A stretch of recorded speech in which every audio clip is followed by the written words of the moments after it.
Probabil v-ați jucat jocuri, dar ce nu știați este că timpul este foarte necesar în crearea unui joc. Fie că durează o săptămână, un an sau chiar...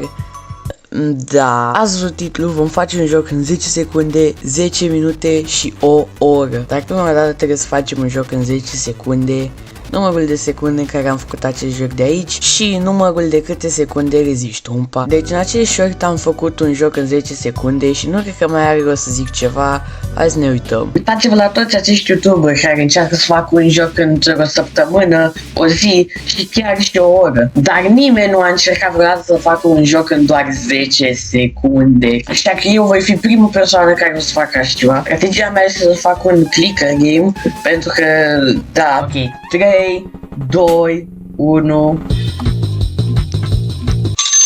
my god. Ok, hai să ne jucăm cel mai tare joc din lume. Deci din câte puteți vedea trebuie să apăsăm pe acest chestie și când apăsăm ne crește my variable. Dacă apăsăm pe ăsta ar trebui să resteze, da. Ăsta este cel mai tare joc ever. Dacă nu vă jucați jocul ăsta, nu știu ce faceți cu viața voastră.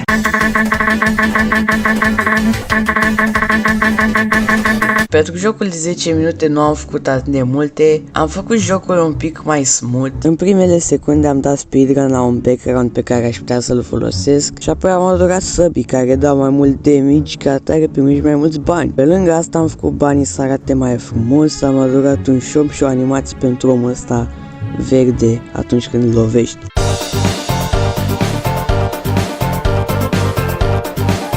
Ora asta a fost destul de grea, deoarece după 45 de minute nu mai aveam ce să adaug, dar în final am adăugat o grămadă de chestii, cum ar fi un sat, și apoi am adăugat ferme care îți fac bani pe gratis, o să fii bogat! Și peștera asta în care dacă intri... Ok, acum să fim serioși, îți poți cumpăra oameni de ăștia verzi mai buni, care îți dau mai mulți bani și chestii. Iar din sat îți poți cumpăra multe alte lucruri, cum ar fi poțiuni sau enchanturi pentru sabie. După o oră chiar cred că ești un joc foarte bun.